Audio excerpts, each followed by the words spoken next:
I never imagined my life would become a story whispered from mouth to mouth in the village. But here I am, telling it myself. The night I discovered my husband's betrayal, the moon was full, casting its silver light over our compound. I had gone to check on him in his small hut at the back of our house, one he used for resting after long meetings with the elders. As I approached, I heard whispers, then soft laughter. My heart pounded, my legs felt weak. I pushed the door open, and there he was, my husband, the man I had given my youth, holding another woman in his arms. She gasped. He jumped up, his face frozen. I could not breathe. Everything around me blurred. I stood there, my whole world crumbling. My mother had warned me. The village women had whispered behind my back, "A man cannot eat one fruit when the forest is full." But I had believed in him, trusted him. Now all I saw was betrayal, shame, and the mocking eyes of the woman lying on our bed. My lips trembled, but I did not cry. My pride would not allow it. Instead, I turned and walked away, my legs shaking, my heart heavy. That night, I sat under the great Iroko tree, staring at the sky. What was I to do? A woman in our land does not leave her husband. But how could I stay and pretend? The next morning, I woke up before the sun, my mind heavy with thoughts. I had barely slept. The betrayal sat on my chest like a rock. I needed answers. I needed to know if this woman was just passing through or if she had already planted her roots in my home. So I waited. When the sun rose, I watched from the kitchen hut as she walked out, adjusting her wrapper, her steps light, confident, too confident for a stranger. She knew she belonged. My heart burned. She was not just a mistake. She was a decision my husband had made. I swallowed my pride and approached him later that day. "Who is she?" I asked, my voice steady, though my hands shook. He sighed, rubbing his forehead like a tired man. "She means nothing," he said. But I had seen enough to know that was a lie. In my village, men do not confess easily, but their eyes always betray them. His eyes told me everything. She was not going anywhere. And if I wanted to survive this, I needed to be smart. I needed to be patient. I needed to fight, not just for my marriage, but for my dignity. I refused to confront her. That was what she wanted. If I fought, she would win. If I screamed, the village would laugh at me, so I stayed silent, watching, waiting. My husband avoided my eyes. He came home late, his footsteps hesitant, as if unsure which home he truly belonged to. The village women gossiped, their words sharp as knives. "She will leave soon," some said. "No woman stays when the man's heart is elsewhere." But I was not like other women. I would not leave. Instead, I started planning. I thought about my grandmother's wisdom. "A woman's strength is in her patience," she once told me. "A foolish wife fights her husband's mistress with words. A wise wife fights her with silence and power." I needed power, and power in my village came from two things: respect and knowledge. So I visited the elder women, sat with them, listened to their stories, learned their secrets. If my husband thought he could replace me, he had underestimated me. I spent more time with the market women, the real power of the village. They knew everything: who was cheating, who was stealing, who was planning to marry a second wife. I listened as they gossiped, but I did not join in. Instead, I learned from them. "A man follows a woman who makes him proud," one of them told me, "not the one who makes him feel guilty." It was then I realized I had been fighting this battle the wrong way. My anger would not bring my husband back, but my strength might. So I stopped questioning him. I stopped looking sad. I dressed in my best wrappers, made my hair shine, and carried myself like a queen. When I walked through the village, I smiled, greeted everyone with warmth. The whispers started again, but this time she is strong, they said. She is not like other women. My husband noticed. The woman in my home noticed too, and that was when everything began to change. At first, my husband did not notice the change in me. He came home as usual, avoiding my eyes, moving like a man carrying shame but too proud to admit it. The other woman, Adana, walked around my compound like she owned it, her confidence growing by the day. But I refused to let her see my pain. I smiled, I laughed with the village women. I carried myself as if nothing was wrong. This was my home. I would not be reduced to a weeping wife. One evening, I prepared his favorite meal, pounded yam and goosey soup. He hesitated before sitting down, his eyes darting toward Adama's hut. But I saw the way his fingers twitched when the aroma reached him. He ate slowly, his eyes studying me. "You're not angry?" he finally asked. I sipped my palm wine and smiled. "Why should I be? A woman who knows her worth does not fight for a man." His spoon froze mid-air. The shift had begun. Adama felt it before my husband did. She started watching me closely, sensing that something had changed. She was expecting a fight, expecting me to scream, to beg, to chase her away. But when none of that happened, she grew uneasy. She no longer laughed as loudly when my husband was nearby. She no longer walked past me with arrogance. She did not understand the battle I was fighting was not with her, but with time. One day she confronted me by the river where the women fetched water. "You pretend you do not care," she said, her voice sharp. "But I see you. I know you are waiting for him to leave me." I smiled and placed my pot on my head. "If he is truly yours, why do you fear me?" She opened her mouth, but no words came. That was when I knew she was not sure of her place. And a woman who is not sure has already lost the fight. The whispers had changed. Before, the village women pitied me, shaking their heads as I passed, calling me the woman who lost her husband. But now they spoke with curiosity. "She has not chased the girl away," they murmured. "She does not cry. She does not beg. Is she planning something?" Even the elders, the ones who rarely got involved in matters of the home, began to notice. One evening, the oldest woman in the village, Mama Ozioma, stopped me on the way from the market. "You are patient, Ugochi," she said, her eyes sharp. "Too patient. What are you planning?" I laughed softly and adjusted my wrapper. "I am doing what every wise woman does. I am waiting for the rain to stop before I cross the river." She smiled knowingly. "And then let me give you advice. A man is like a goat tied to a tree. If the rope is long enough, he will roam. But when the rope tightens, he will remember where home is." One night, my husband did not return home. At first, I thought he was simply staying in Adama's hut. But by morning, even she was searching for him. I pretended not to care, going about my daily tasks, but my ears were open. By midday, the news had spread. He had been seen drinking heavily at the palm wine tapper's place, slurring his words, looking lost. This was not the proud man who had once strutted through the village. He was unraveling, and everyone saw it. That evening, he returned, his steps slow, his eyes hollow. He looked at me as if searching for something, but I said nothing. He sat by the fire in silence.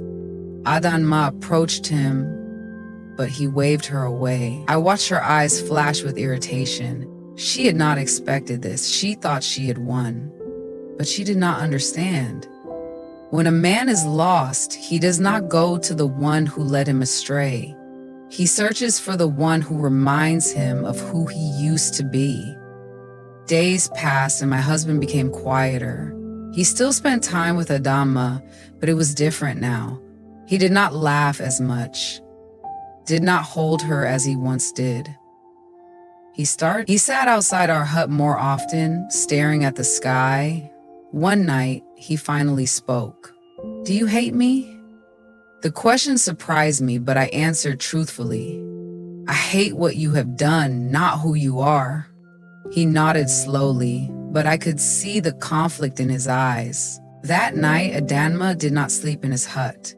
I heard her pacing outside, restless. The next morning, she left before the sun rose. The village women whispered, "She is losing him," they said. But I did not celebrate. My battle was not yet over. A man does not return to a home that is filled with bitterness. If I wanted to win, I had to make him want to stay. And that was a different kind of war. Adanma was not a woman who accepted defeat easily. She fought back. One evening, she stormed into my compound, her face twisted with anger. "You think you are better than me?" she hissed. "You think your silence will chase me away? I will not go." I looked at her calmly, letting her words settle in the air like dust. "Then stay," I said simply. "But tell me, do you fight for a man, or does a man fight for you?" She froze, her breath sharp. In our village, a woman does not chase after a man. A man chooses where he belongs. And in that moment, we both knew the truth.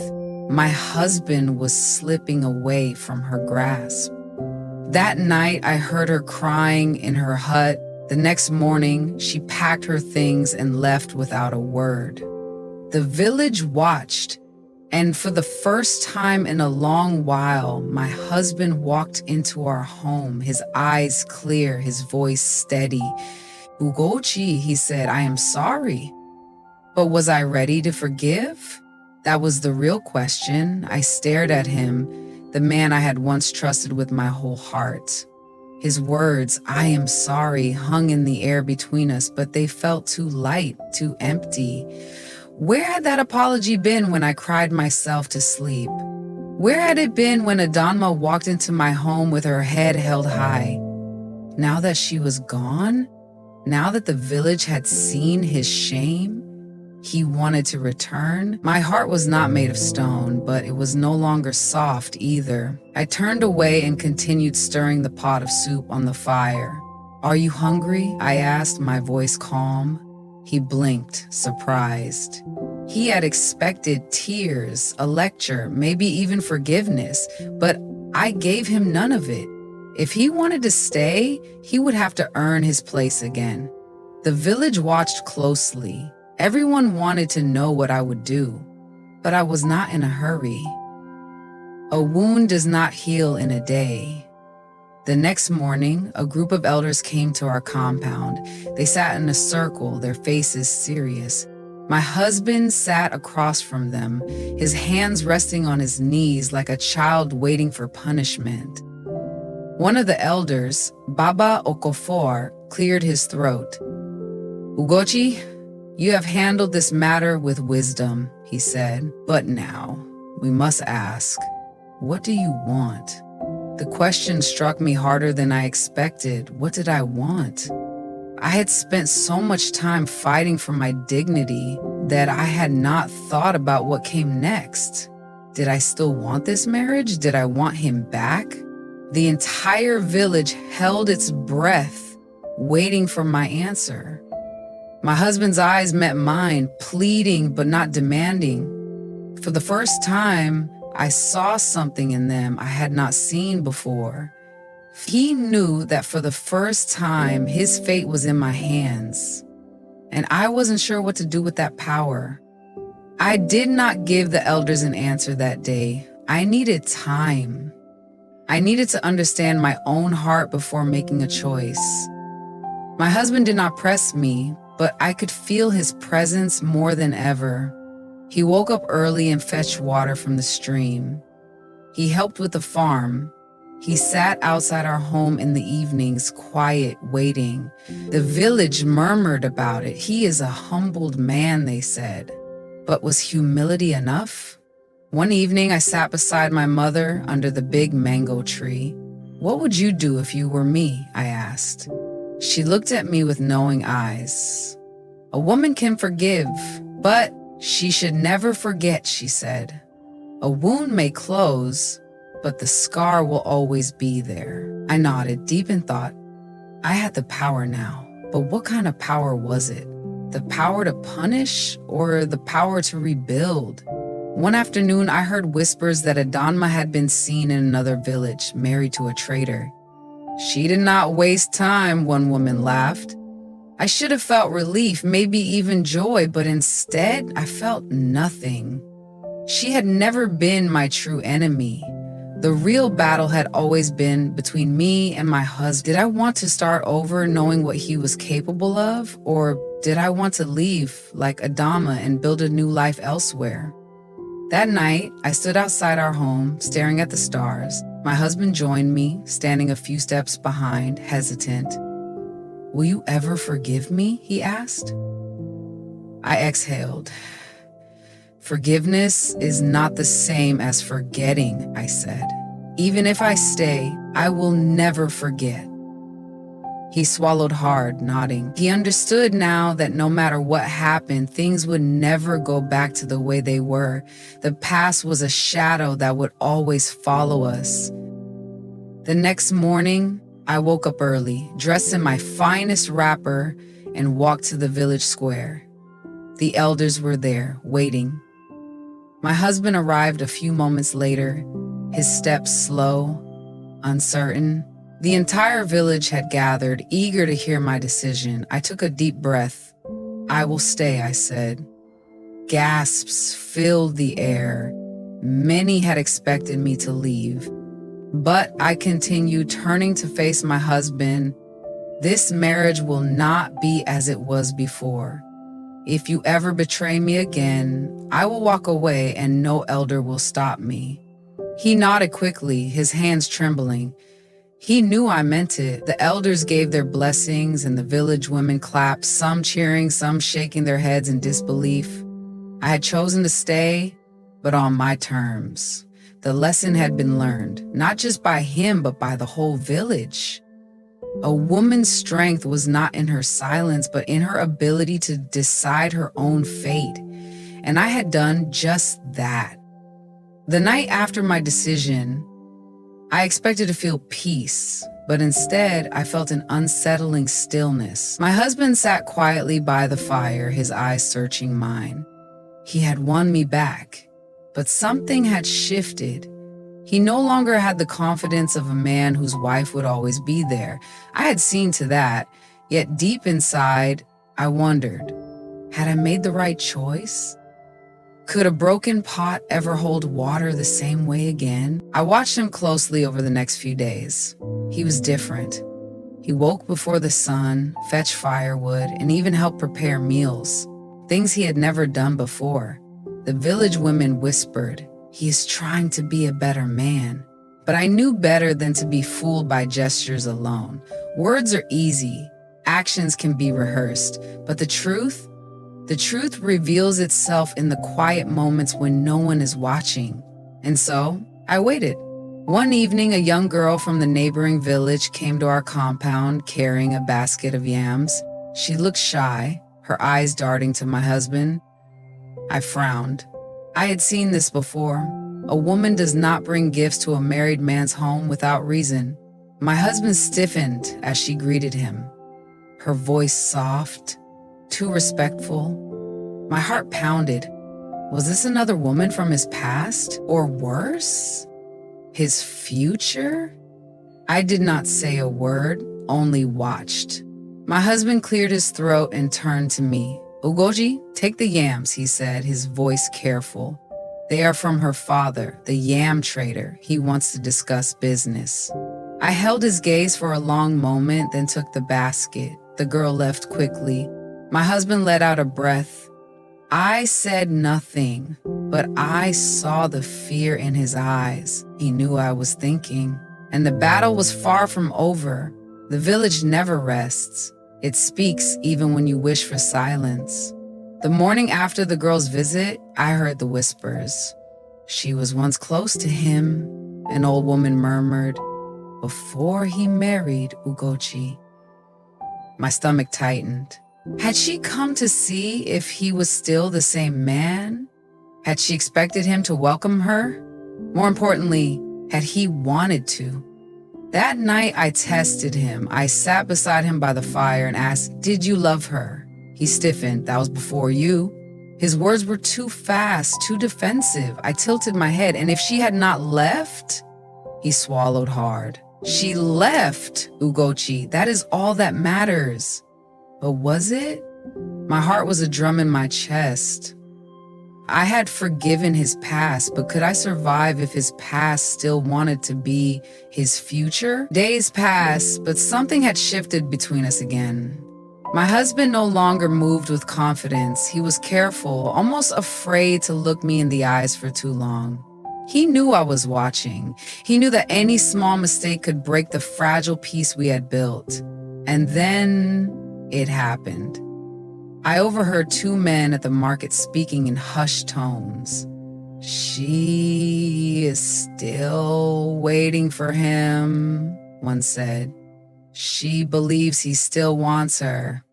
I froze. My breath caught in my throat. Still waiting? I walked home with shaking hands. My husband sat outside, staring at the sky as if searching for answers. He looked up as I approached, but before he could speak, I asked, "Is she waiting for you?" His face drained of color. "Who?" he asked, but we both knew the answer. The fire he thought was buried had been quietly smoldering, and I was about to find out just how much of it was still burning. The sun had barely risen when I heard the knock, slow, hesitant. I opened the door and there she was, the girl with the yams, but this time she wasn't carrying anything except the weight of her own secrets. "May I speak with you?" she asked softly. My fingers clenched around the edge of the door. I should have sent her away. I should have refused, but instead I stepped aside and let her in. She sat with her hands folded in her lap, her voice trembling as she spoke. "I did not come to steal your husband," she said, eyes downcast. "But I needed to know if he ever truly loved me, or if I was just a foolish girl waiting for a man who never looked back." My heartbeat slowed.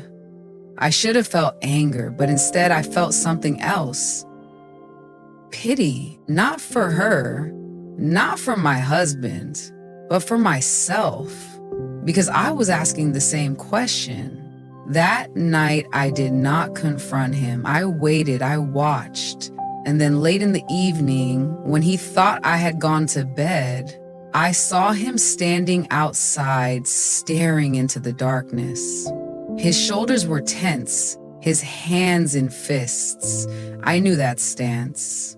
It was the stance of a man at war with himself. And that was when I realized he had not yet let go of her. Maybe he had not touched her, maybe he had not spoken to her in that way, but in his mind, in the quiet corners of his heart, she was still there. I stepped forward, my voice soft but steady. "You don't have to say anything," I told him. He turned sharply, guilt flashing across his face. "I know." His lips parted, but no words came out. He had no excuse, no defense, because deep down he knew the truth too, and the weight of it was finally crushing him. For the first time since this battle began, I did not cry. I did not scream. I did not ask him why.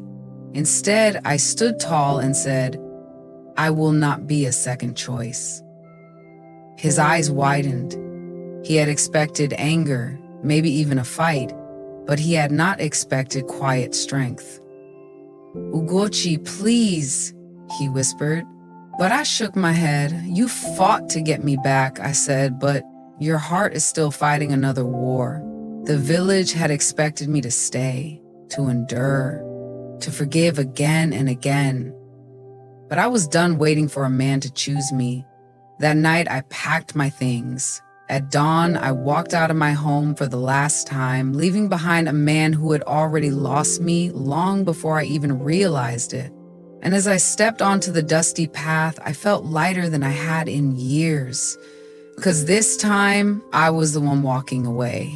The village was silent as I passed. Some whispered, some gasped. No woman had ever done this before. Not without a man chasing after her, begging her to stay. But I did not look back. I had made my choice. My husband had lost his second chance, and for the first time in a long time, I was no longer just his wife. I was Ugochi, a woman who had chosen herself over a love that was never whole. When I reached my mother's hut, she opened the door without a word. She did not ask why. She did not tell me to return. She simply held me close and said, "You have finally won." And she was right. I had won. Not by fighting for a man, but by fighting for myself. And that was the greatest victory of all. The morning after I left, the village was in an uproar. No woman had ever done what I had done. Women whispered, their voices mixed with admiration and fear. Some called me brave, others called me foolish. The elders frowned. "A woman's place is beside her husband," one of them muttered. But the younger women, they looked at me differently, with curiosity, with something almost like hope. My husband had not come after me. That was what shocked them the most. They expected him to march to my mother's hut, drag me back, beg, or even threaten, but he did none of those things. He stayed silent, locked in his own shame, and that was when I realized he had never expected me to leave. He had thought I would endure like every woman before me. But I had broken something. And now, the whole village was watching to see what would happen next. I did not see him for days, but I heard whispers. He does not eat. He drinks too much. He does not speak to anyone. He had become a man who had lost more than a wife. He had lost control. And for the first time, the village men began to murmur. "If a woman can leave so easily," they said, "what will happen to the rest of us?" One evening, I was walking through the market when I saw him. He looked smaller somehow, his clothes hanging loosely on his frame. Our eyes met. He stopped. For a moment, I thought he would speak, apologize, ask me to come back. But he only looked at me, pain flickering in his gaze. Then he turned and walked away. And that was when I knew I had become the lesson he never wanted to learn. The women of the village did not know what to do with me. Some admired me in secret, but they dared not say it out loud. Others warned their daughters, "Do not become like Ugochi." But the younger ones, they came to me. They sat outside my mother's hut, pretending to pound yam, pretending to weave baskets, but I knew what they were really doing. They were listening, watching. One night, a young woman named Ifioma knocked on my door. "How did you do it?" she asked. "How did you walk away?" I looked at her closely. Her husband was known for his temper. "Are you thinking of leaving?" I asked. She hesitated. "I am thinking of surviving." I understood. She was not like me. She was not ready to leave, but she wanted to know how to fight back in silence. And so, for the first time, I shared my story, not as a wife, but as a woman who had learned to choose herself. I should have known my freedom would not come without consequences. One evening, the elders summoned me. I walked into their circle, standing tall. "Ugochi," Baba Okafor began, "you are disrupting the balance of the village."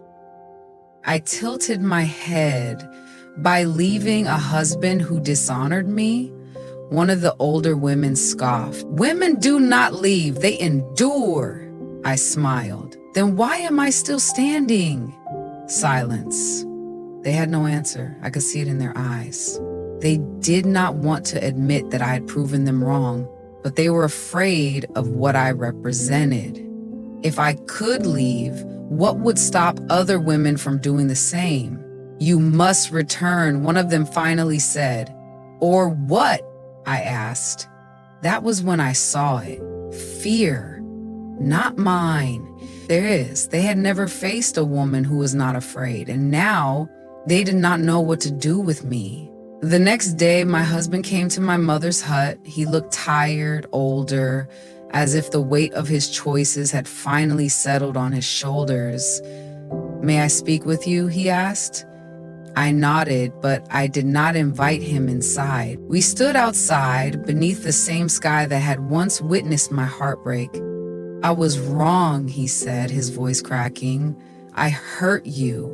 I do not deserve forgiveness, but I am asking for it anyway." I watched him, waiting. "What do you want from me?" I asked. He exhaled deeply. "I do not want to be the man who lost you forever." I swallowed, feeling the weight of his words. He had not come to demand, he had come to beg, and that more than anything made me pause. I had spent so long waiting for this moment, but now that it was here, I wasn't sure if I still wanted it. News of his visit spread quickly. The village was waiting, watching.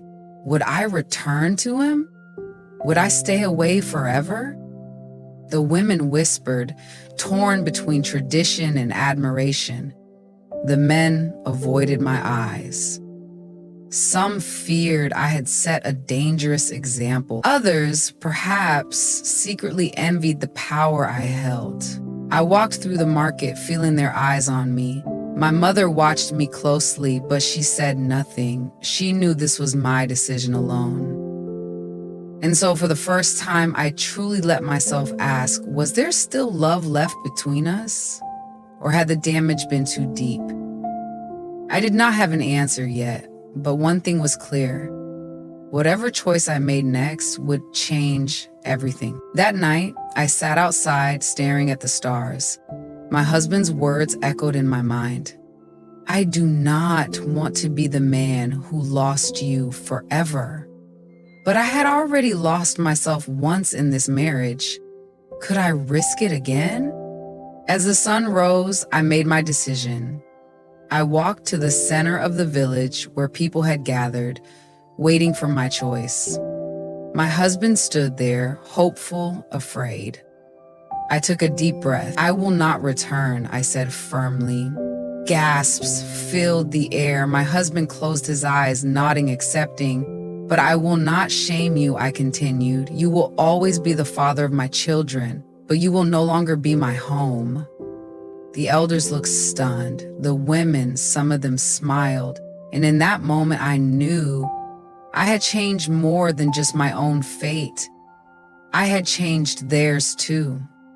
The village did not celebrate my decision. They did not clap or nod in approval. Instead, there was silence. A heavy, uncomfortable silence.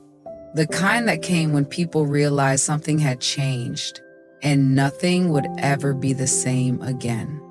The elders looked at me like I had set a fire in the middle of the marketplace, one they could not put out. I felt their judgment, but I did not flinch.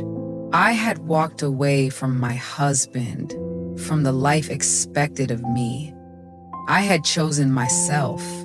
And though some whispered that I was reckless, others, especially the younger women, looked at me with something else in their eyes. Hope. As I walked away, I heard one of the men mutters, "If women start thinking they can leave, what happens to us?" And in that moment, I knew this was not just about me. This was bigger than my marriage. A few days passed and the whispers did not stop, but something else started happening too. Women began coming to me in secret. Some brought food, pretending they were just being kind. Others sat beside me, talking about things that had nothing to do with their own marriages.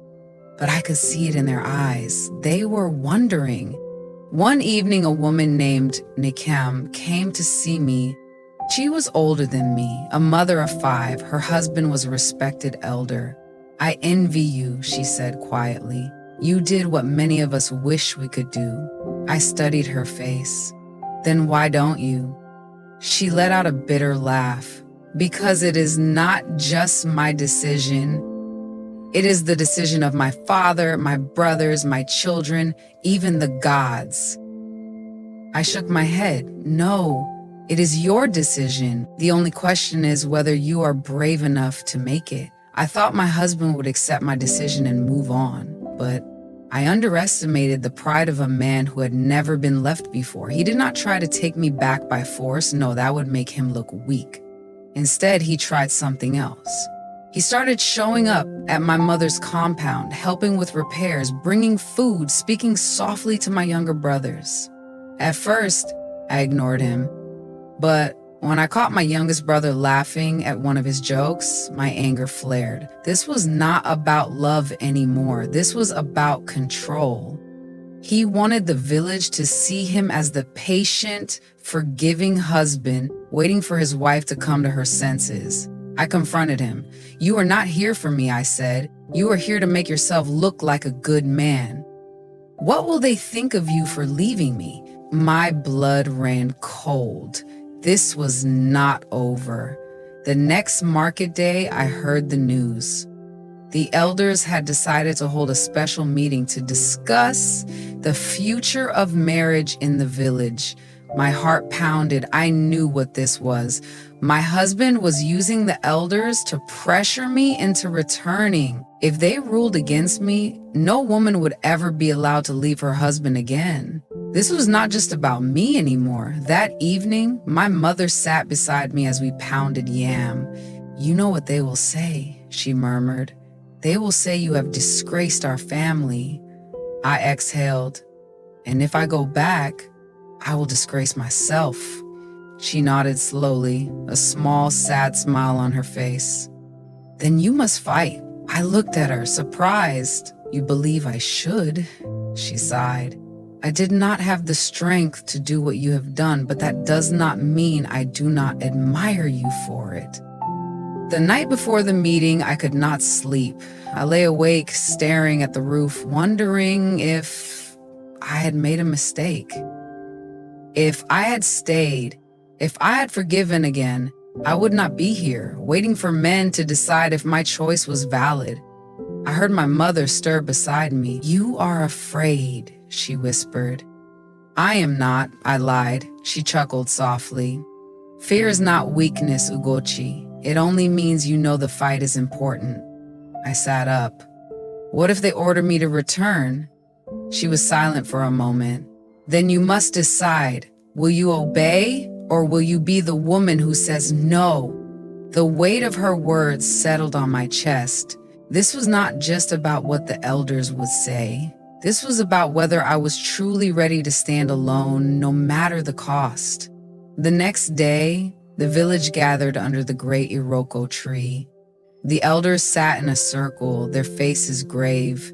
My husband stood on one side, looking composed, as if he already knew the outcome. I stood on the other, my hands steady, my heart pounding. Baba Okafor spoke first. "Ugochi, your husband has made efforts to win you back. He has shown patience, yet you remain stubborn." I clenched my fist. "Is a woman stubborn for choosing herself?" Murmurs rippled through the crowd. Baba Okafor frowned. "Marriage is sacred." I met his gaze. "And so is respect, so is dignity." He sighed. "If we allow this, other women will believe they can leave when they are unhappy." I took a deep breath and spoke the words that had been burning in my chest. "And is that not their right?" Silence.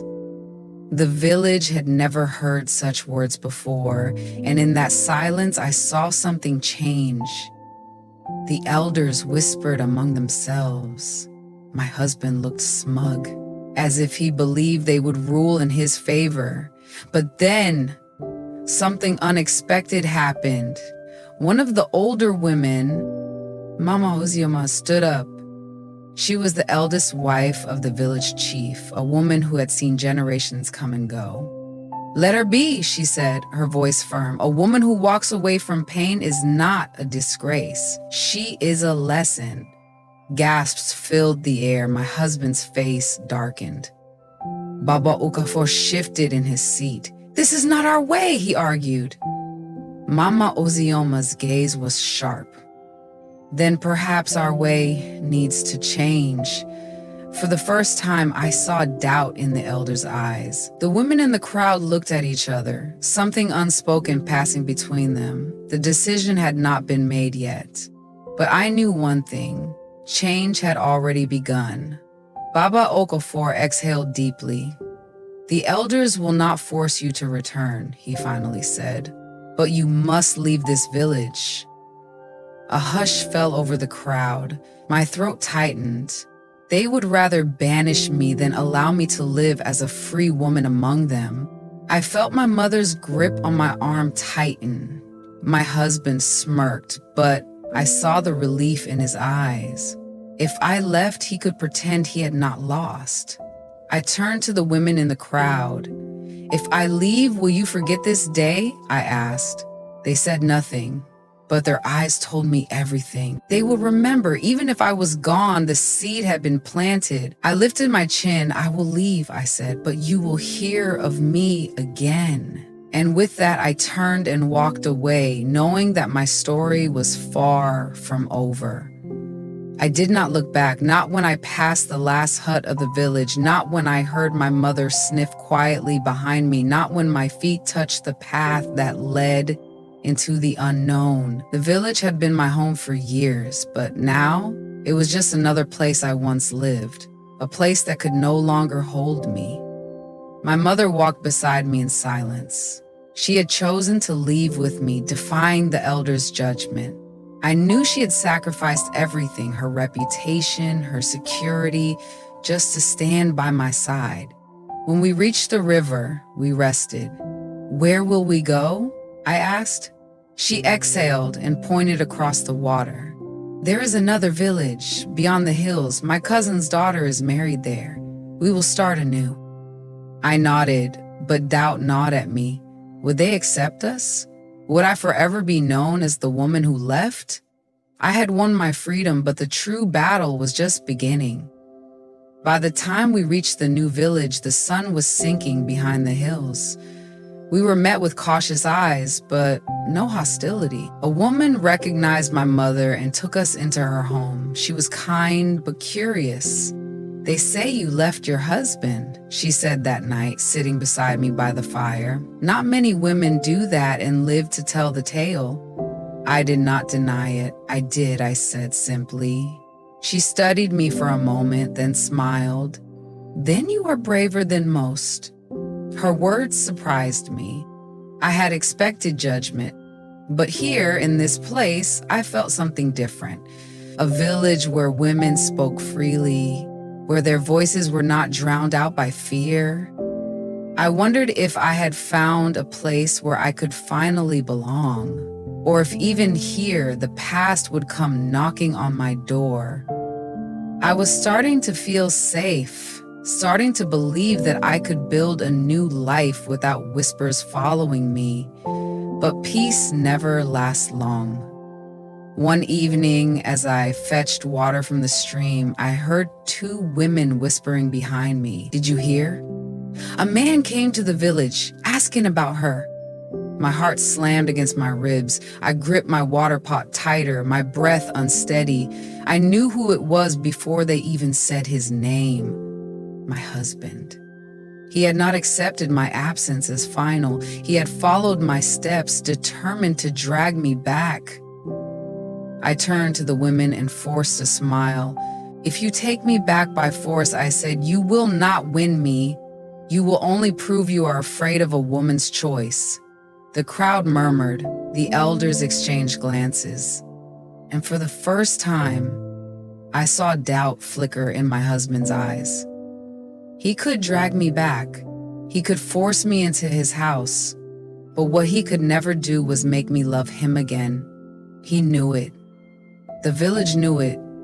"You have already lost," I whispered. His shoulders stiffened. He turned sharply, his pride wounded, and then, without another word, he walked away. My mother exhaled beside me. "Is it over?" she asked. I shook my head. "No, but it has begun." After my husband left, something strange happened. More women came to me, quietly in the shadows of night. How did you do it? One asked. How did you stand against him? Their questions were filled with hope and fear. I told them the truth. There was no magic, no trick, only the belief that I was worth more than being trapped in a life that did not value me. And what did you tell him? They exchanged looks. We told him you were not here. But men like that, they do not stop looking. I swallowed hard. I had escaped my marriage, but had I truly escaped him? The next day, I saw him. He stood at the edge of the village, speaking with the elders, his expression calm but dangerous. My heart pounded as I stepped closer. He saw me, and for a moment, I saw something flash in his eyes. Relief? Anger? I did not know. You left without my blessing, he said quietly. You embarrassed me. I crossed my arms. And yet, you are still standing. His jaw clenched. He was not used to women speaking to him this way. Come home, Ugochi, he said, his voice softer now. This is foolishness. You have made your point. I almost laughed. He thought this was about proving something. I have found peace, I said, something I never had with you. His eyes darkened. I will not ask again. The threat hung between us. But I was no longer the woman he had once controlled. The village elders watched, waiting to see if I would submit. My husband expected me to lower my gaze, to agree, to follow him like a lost child. But I stood my ground, and slowly I realized something. My story was no longer just mine. It had become something bigger. The village women no longer saw me as just an outsider. They saw me as proof that change was possible. And the men, they watched with unease, because if one woman could leave and still stand tall, what would stop others from doing the same? The world was shifting, and I was at the center of it. One day, as I sat outside weaving a basket, I felt a presence beside me. I turned and found a young girl, no older than 15. She looked nervous. My mother told me your story, she whispered. She said you left because you were strong. I smiled gently. No, I said. I left because I refused to be weak. She nodded, her eyes wide with understanding. And in that moment, I knew this was why I had walked away, not just for myself, but for every woman who had ever been told she could not leave, for every daughter who needed to see that freedom was possible.